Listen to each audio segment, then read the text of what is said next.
Hello, I'm Matthew Hood, Vice President of Government Relations at Dartmouth Health.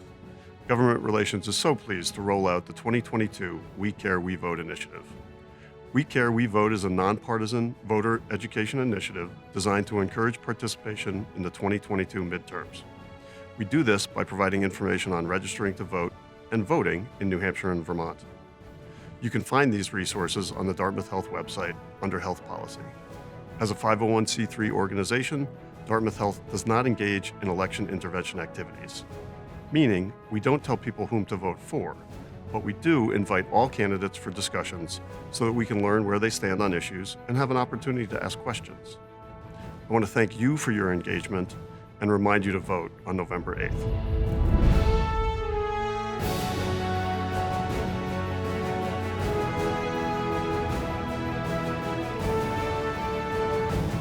Hello, and welcome to We Care, We Vote Health Policy Grand Rounds.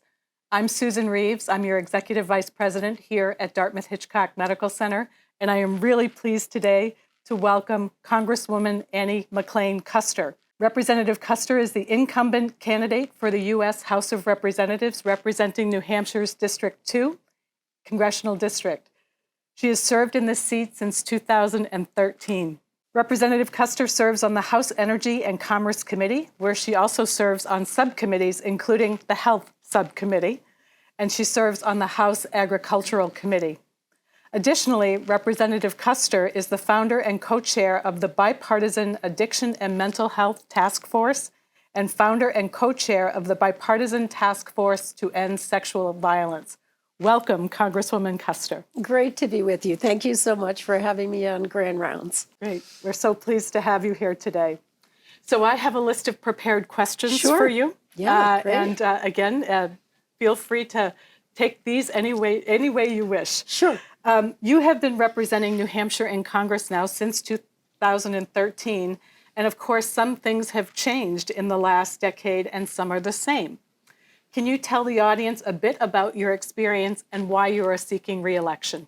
Sure, happy to. And one of the biggest things that's changed, obviously, in healthcare is that we are emerging from a global pandemic and just all of the ramifications in terms of access to healthcare, in terms of affordability, but also the mental health impacts of the pandemic and being aware that there were serious mental health impacts, particularly on youth that were out of school for a period of time, on seniors who were isolated.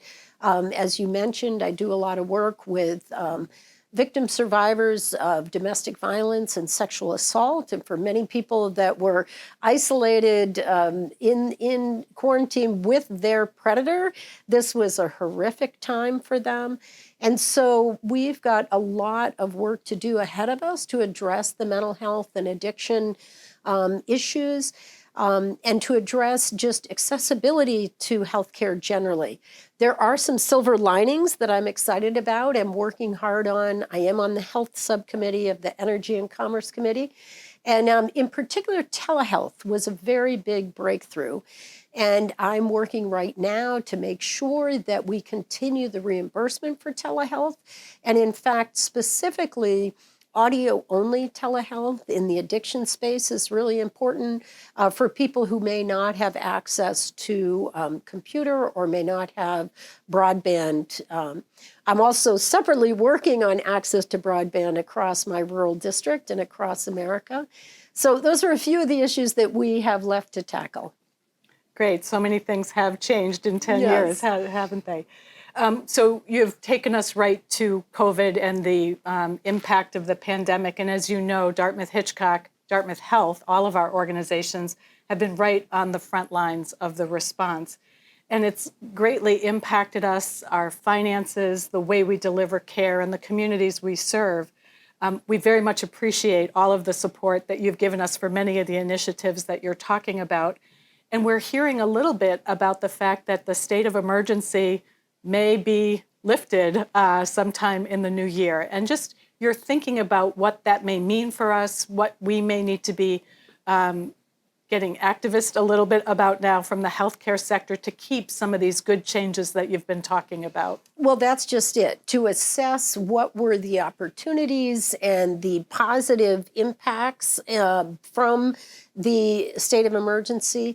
So we take ourselves back to March of 2020. I remember some very frantic phone calls with leadership at Dartmouth Health, as well as all of the hospitals across my district. I have a dozen rural small hospitals, and just making sure they had access in those early weeks to PPE, access to even basic supply chain. I think we were all shocked about how that just-in-time inventory, what the impact of that was on the delivery of healthcare. And then, of course, excuse me, just trying to get people in to see their provider. And I mentioned telehealth, how important that was. But we had big swaths of my district that didn't have access to internet. And so we were working with the cable companies and the telecom companies to make sure that we could get internet access.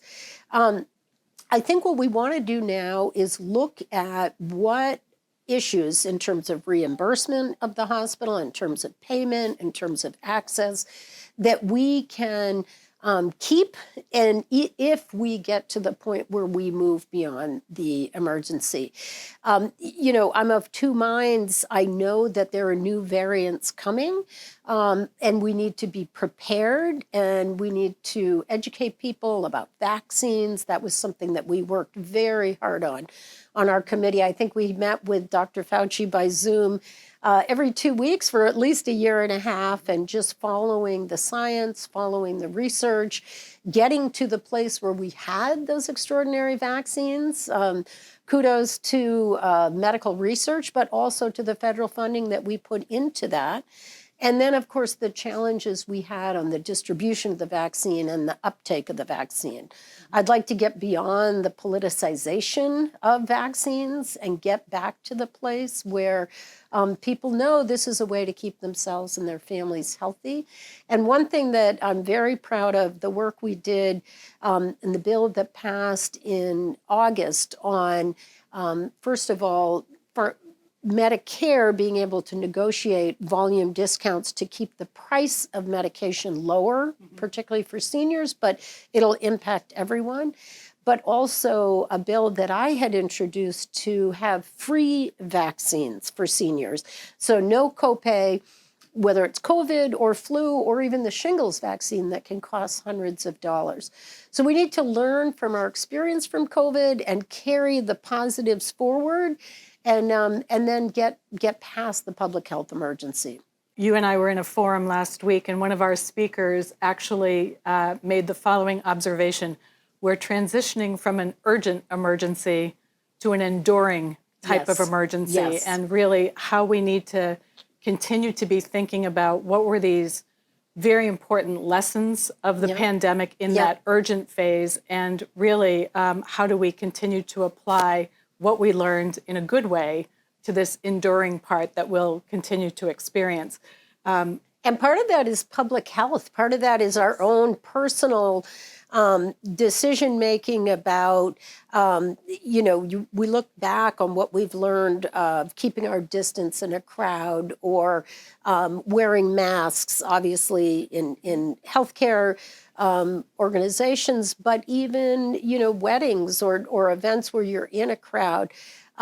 Being up to date on vaccines, hand washing. I think we've all improved on our personal hygiene that we didn't think a lot about, but we passed flu and colds, and even pneumonia is so common. It doesn't need to be if we all do a better job on our public health. Yeah, exactly.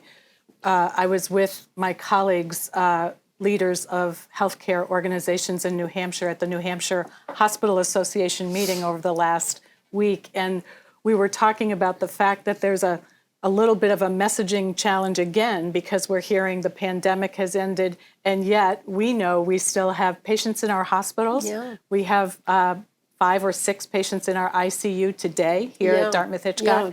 So we are bracing ourselves actually for another rough fall and winter again, be it either COVID or flu. And in part of this too is communication. I've put a lot of time and thought into science communication. I check those daily numbers, and I have now for 2.5 years. It's sort of interesting looking back. The first summer, we got down to 8 people with COVID in the hospital in the whole state, 1.3 million people.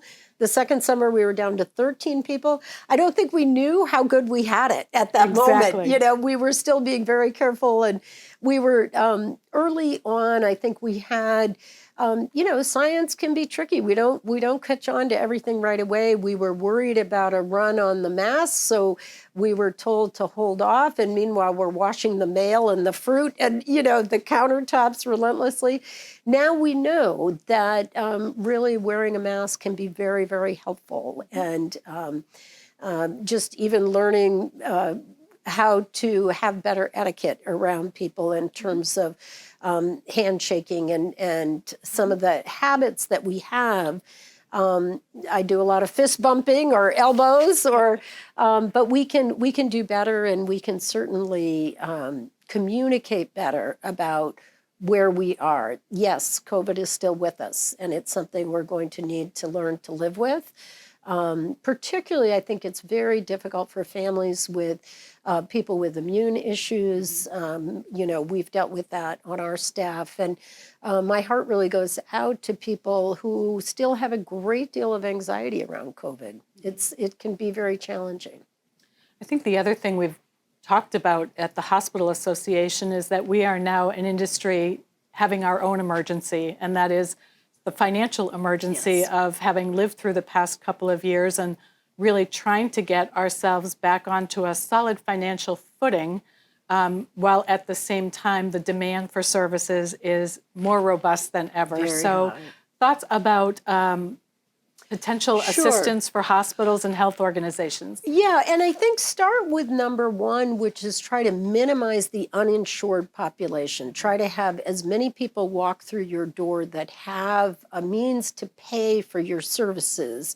And I'm really proud of the work that we've done with Medicaid expansion here in New Hampshire. I can't even imagine. We have big, big states, Florida, Texas, who never took advantage of Medicaid expansion. And I can't imagine what it's like for them running hospitals. In New Hampshire, we're down to 6% uninsured. I think we had a 34% increase in people getting health insurance, particularly Medicaid expansion during COVID, that by all the conversation about healthcare and about a threat, potential serious threat to your health and well-being, people did get the coverage they need. So number one is to continue that. Number two, I'm very protective of Medicare and the senior population on fixed income, Social Security and Medicare. My opponent wants to cut both, and I am strenuously opposed to anyone coming after Medicare or Social Security. One of the, I mentioned about negotiating lower prescription drug prices, which will help. Also, we've instituted a cap on $2,000 per year for out-of-pocket expense for Medicare Part D beneficiaries. I think that'll make a big difference. Far fewer healthcare bankruptcies, if you will. People will be able to pay for their medication, take their medication, and that's a really important prevention so that they don't end up in your ER because they weren't caring for themselves to start with. And then just going back to the basic principles of the Affordable Care Act that are still so important, prevention. How we can tackle those big cost drivers, high blood pressure, diabetes, heart disease, obesity. I know you have a big commitment here at Dartmouth Health to these prevention efforts and to equity generally, making sure we have access for healthcare. And then the work that I do in mental health and addiction, I think, again, very expensive to our society, not just to our healthcare delivery system. But if you look at things that are your cost drivers right now, like the workforce issue, and the fact I walked into a McDonald's the other day was $18 is the starting salary at a McDonald's. That's almost $40,000 per year. And so we've got to deal with that. We've got to make sure that we've gotten robust funding to the nursing programs. And I know you have experience with Colby Sawyer. That's one that we got federal funding for. I'm very proud of the community college campus in Lebanon and the nursing program that we got funding for there. But we have a dozen programs around the state where we're increasing access to education at each level of the healthcare delivery system. That will help to provide more people for these jobs, and it will help to settle down the sort of inflationary adjustments that have been necessary just to fill the openings. I think Dartmouth Health has something like 1,100 openings right now, and we want to make sure that you have a strong, robust workforce. And part of that, too, ties into immigration. I'm very excited about work that I've just done recently with the Northern Borders Regional Commission to process J-1 visas for recruitment and retention of physicians, particularly at the smaller rural hospitals around my district. I have about a dozen small rural hospitals, and that's going to make a big difference. And next session, what I'm going to try to do is expand that to other healthcare providers that whether it's nursing, nurse practitioners, techs, radiology techs, so that we can increase the pool. We're at 2% unemployment in New Hampshire, and it's very, very challenging for all of us, and I can imagine for the finances of Dartmouth Health. Absolutely. And we'd appreciate all of those efforts. So yes, thank you. And help with the reimbursement. Absolutely. You know, we were talking, you had mentioned supply chain early on, and at first we were focused on PPE and making sure we had adequate supplies, but certainly disruptions in the supply chain have been a huge issue. We've continued with medication shortages. We experienced a really significant issue around IV contrast for imaging and cardiac procedures, and that was a months-long shortage that we endured. So the supply chain continues to struggle and face disruption. How can Congress actually help us in that space? Right, absolutely. And that's something that we are tackling. Secretary Pete Buttigieg at the Department of Transportation has been a big help in terms of the ports and the delays at the ports. So many of our products were from overseas. And one thing that we're learning is that we've got to be more focused on American manufacturing. I was very proud that it turns out a lot of the gloves, surgical gloves that we all started wearing all the time, were being manufactured right here in New Hampshire, in northern New Hampshire, with a big, big federal contract for surgical gloves. But yes, the PPE, so much of that, and obviously the medication, a great deal of medical supplies coming from overseas. So we're tackling the ports, the transportation links, trying to tackle the supply chain issues, but at the same time really being focused on bringing that manufacturing home. Another thing that you might not think about much, but is chips, the microprocessors that are in all of the equipment here in the hospital, but also in our defense. And we realized early on that we had a vulnerability in terms of protecting our country because 90% of the semiconductors were being made overseas in China and Taiwan. And that led to the passage of the CHIPS Act and bringing that manufacturing back onto American soil. And I'm, again, excited about in Hudson, New Hampshire, a company called onsemi. I went down to the opening of a new manufacturing plant where they're making the silicon to make the chips and the processors. And so all of these issues we have to address, and it's a big challenge, as you can imagine. Absolutely. You were instrumental in supporting some of the waivers to CMS that we really benefited from during the pandemic. Are there any that you would support making permanent? Yes, so that's where I want to make sure, for example, things like telehealth, that CMS is on board to that. We're working with them now. and whether it's video or audio only. But I think it's critically important, particularly in a state like New Hampshire, where it's so rural. And you've got people that just simply can't get to appointments down here in Lebanon. You know, they can't get over the mountain, or they don't have snow tires, or they can't miss work. I know particularly I do a lot of work with veterans, and what we've learned is that telehealth in mental health and addiction work can be so effective. And you really can save lives by not having to come travel. But there are others, and obviously we'll continue to work with Dartmouth Health as to what they're most focused on in terms of the waivers that were most important for them. Just making sure that we get access.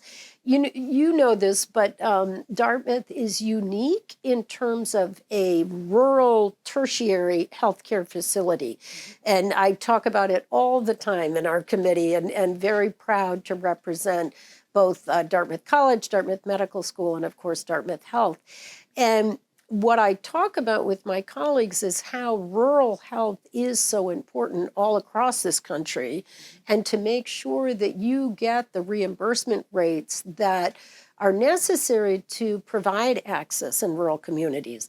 I think historically we've tended to have higher reimbursement rates in urban communities because wages were higher. But I think now we have to start looking at it much differently, which is that, in fact, it's very expensive to provide this level of care in a rural environment. And so there are probably waivers that we need to look at there to make sure that we can continue access to this high quality of care. And I'll just shout out, my husband had a rather complicated shoulder surgery a few months ago. And it was an incredible experience to be able to come to the very best surgeons, honestly, in the country or perhaps the world, to do the shoulder surgery, and to have them using cutting edge techniques that weren't even available 2 years ago.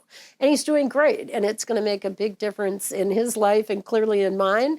And to have that level of quality of care available in a state like New Hampshire is truly extraordinary.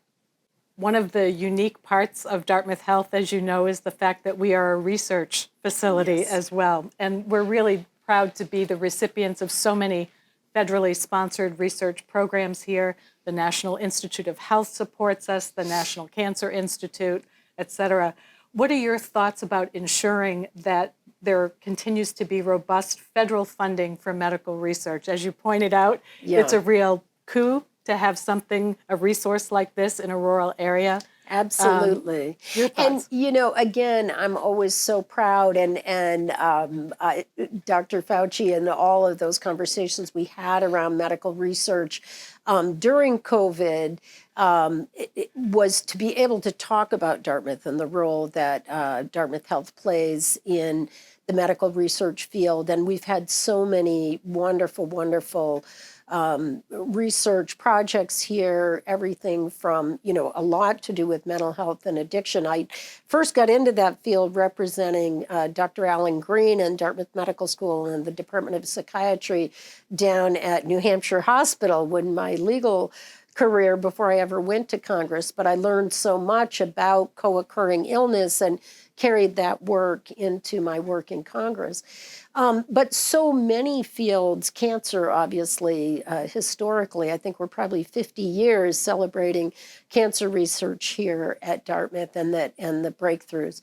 So I feel very strongly that we need to continue robust funding of NIH and all of the various also the CDC and how important that was in tackling the COVID pandemic.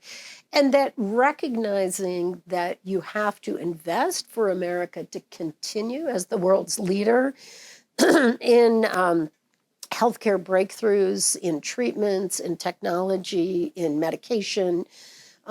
So I'm a big supporter and will always advocate for robust spending.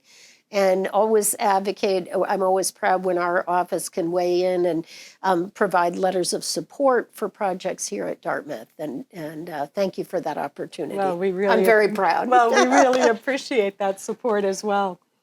Let's talk about Medicare for a moment. You were saying that's one of your passions to think Yes. about. And as you know, a significant portion in these elderly states, a portion of our patients are Medicare patients. And concern about ongoing viability of the Medicare program, some predictions about us being stressed in that area by 2028. So what will you do to ensure that Medicare is available and that all seniors will be able to access the medical care they need? Well, let me say from the get-go that Medicare and Social Security are programs that Americans pay into throughout their working life. And so from my point of view, these are earned benefits and we have to protect them.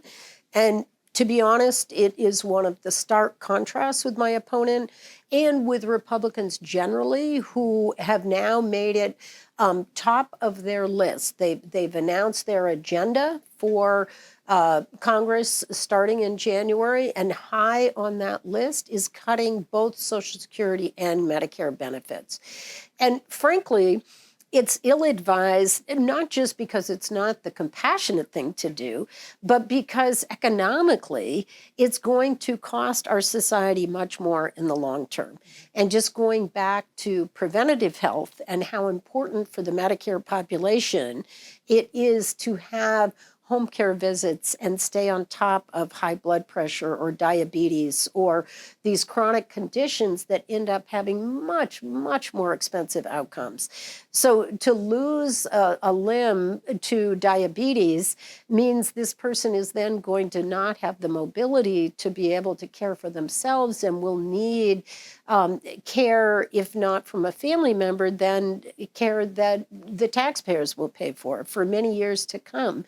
And there are just endless examples of this. So penny wise and pound foolish to cut Medicare and Social Security. I'll always be a strong defender and always be looking for opportunities to shore up those programs. In your introduction, I mentioned that you serve on the Bipartisan Addiction and Mental Health Task Force.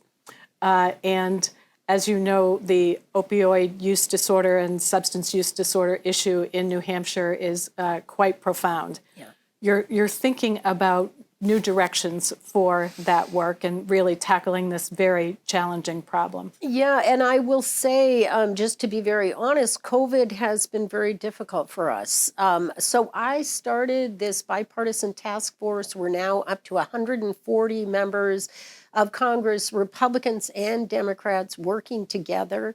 And one of the rare bipartisan packages of legislation that was passed over the summer is a package of bills that came out of our committee, and many of them came from our task force, on funding for access to mental health treatment, to addiction treatment, and to long-term recovery housing, also research. I'm very interested in the work that's happening here at Dartmouth Health about alternatives to opioids for pain medication. I think that's critically important. My own brother got caught up in this out on the West Coast. He's in his 70s, but he had a series of hip surgeries and ended up coping with substance use disorder.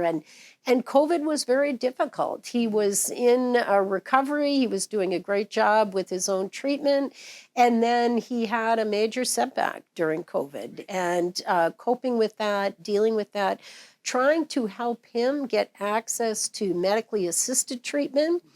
Eventually, we were very fortunate to find a new physician willing to prescribe Suboxone. And my brother lives in a very rural area in the North Cascades, and this doctor was only 8 miles away, and I felt like it was a gift to us. And now he's back on track with his recovery. But it's a very, very challenging illness, as any family can tell you. And we need to do better. One of the bills that I'm excited about, but it's kind of a heavy lift, is that 50 years ago, when Congress created Medicaid, we had an exclusion for coverage for people during incarceration. I think we were thinking that Congress thought that they would have access to an infirmary, they wouldn't need Medicaid coverage. But the truth of the matter is, 50 years times 50 states with inadequate mental health and addiction treatment means that we as taxpayers and society live with a very high recidivism rate. So we act shocked when people come out of incarceration still dealing with their substance use disorder or their mental health issues. We're not surprised they still have diabetes. And we need to be thinking of it in that way. And so right here in Sullivan County, they did a great job bringing the treatment in-house during the incarceration, providing access to substance abuse treatment, medically assisted treatment, mental health treatment for the co-occurring illness. And then when the person is discharged, finding supports for the first year, helping with housing, with transportation, with childcare, moving to a new neighborhood if their their circle of friends was not helpful to their recovery. And they found fantastic results, dramatically reduced the level of recidivism, which is so expensive, not just to the taxpayers, but to the society. Let's help people get better, get back to taking care of their families, going to work, paying their taxes, being good citizens. And so that's the goal that I have for my legislation. I'm working with Senator Cory Booker, and I think this is a direction that we can go. That's great. You said the big three in that answer. You said childcare, transportation, and housing. Housing, yes. And I want to just pivot a little bit using those same three challenges to workforce. Yeah. We talked about that a little bit earlier as one of the real challenges that our industry, the healthcare industry, is facing right now. You mentioned the low unemployment, but really these stressors that existed before the pandemic have only been made worse. So childcare, housing, and transportation. Thoughts about inroads we can make in those areas. We're becoming landlords here at the medical center and I've been very aware. I was in Claremont and I saw the condos down there. And I was in Newport trying to talk about getting the bus line to go to Claremont and then Newport and then back here. So let me take them in that order. Childcare is a big one. And obviously for the healthcare population, we lost 12% of women workers during COVID, and only half have come back.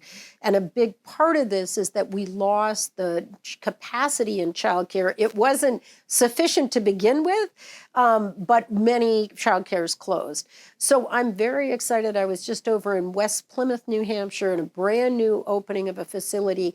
We can bring federal funding to rural communities to help them open, and this happened to be Mid-State Community Health Center that was a partner in opening the child care center for their own workforce issues. So working with community partners, whether it's New Hampshire Technical Institute down in Concord running a child care center, or Dartmouth Hitchcock and other healthcare providers up here, I'd love to bring that model to the Upper Valley because I know that's a big issue. Housing, obviously a huge issue. And I just recently met with the wonderful new housing group up here that I know Dartmouth Health has been a part of, and Hypertherm and the co-op and others, to talk about federal assistance and incentives for workforce housing. We need 20,000 units in New Hampshire. We're at 0.5% of vacancy rate, and we should be at 5%. So we've got a long, long way to go. And I'm excited about the housing down in Claremont that's brand new, that's taking an old mill and renovating beautiful apartments at all levels. Some are studios with a much more modest and reasonable rent for beginning workers. Some are 1 bedroom, 2 bedroom. And you get up to the top floor in these beautiful condos with high ceilings and a view of Mount Ascutney. And, those are going to be executive suite condominiums for people. So I definitely want to work on that, and we're making great progress all over the state. This is not just the Upper Valley, it's particularly difficult here, but I've been in Salem and Nashua and Concord and up north as well. And then transportation is a very big issue, obviously, here in the Upper Valley, but all across the state. We don't do a good job of public transportation. I've been involved in the project that you have here with this Route 10 van, and I want to make sure that we get federal funds for more of that, and to make our infrastructure not only modernized, but what we've been doing with recent federal dollars in Lebanon is to make it user-friendly, to have sidewalks so people can walk to Alice Peck Day, that there is a bus line where people, the project that we were at where we're opening up the housing for women with substance use disorder and children, that'll be right on a bus line so that people have access to the services they need without constantly getting in a car. And I think that's part of what the role of these federal dollars from the bipartisan infrastructure bill will be all about: improving access to affordable housing, transportation, and we'll be working on childcare. Thank you. We look forward to working with you on that. One last question before Sure. I'll turn it to you. Diversity, equity, inclusion, and belonging. Yes. Can you share your views on this important topic and how you're working to address them? Well, I feel as though it's been my entire life since I first came to Dartmouth, at 18 years old in the third class of women, and something that I have been working on throughout my life. I was raised in New Hampshire, and one of the great joys of being in Congress and a terrific honor is to serve with such a diverse group of members from the Congressional Black Caucus, the Hispanic Caucus, and people from literally all over the country with all different backgrounds.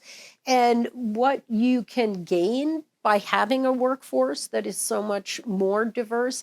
New Hampshire is really changing, and I'm very proud of that. 20% of young people in Nashua and Manchester are people of color, and I think the Upper Valley is starting to change as well. Certainly, Dartmouth Health plays a role in that, and I think it's very important.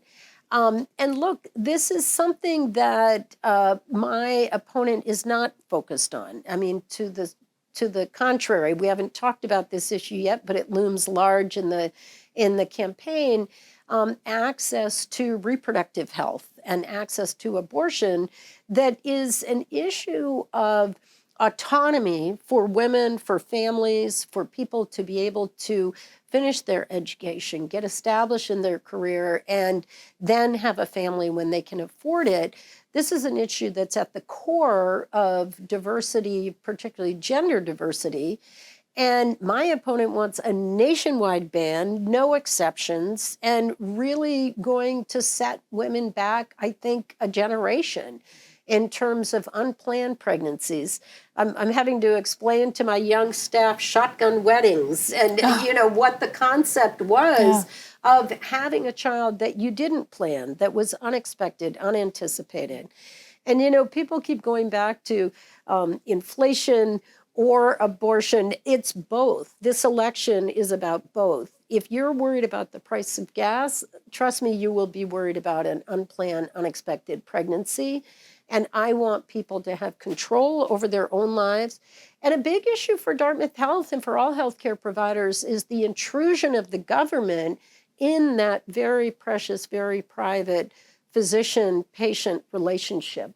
My opponent would go so far as to have what we call abortion death panels. He's literally said that if a woman's life is in danger, he would have what I call dudes in suits. He would have a panel of people come in and make the decision. Not the woman, not the physician, not her spouse, her husband, who may be deciding something that's going to affect children at home or his life going forward. And I just think it's barbaric. I think it takes us back, as I say, at least a generation. And I hope people will turn out to vote on November 8th and vote for autonomy, vote for privacy, vote for our personal healthcare decision making.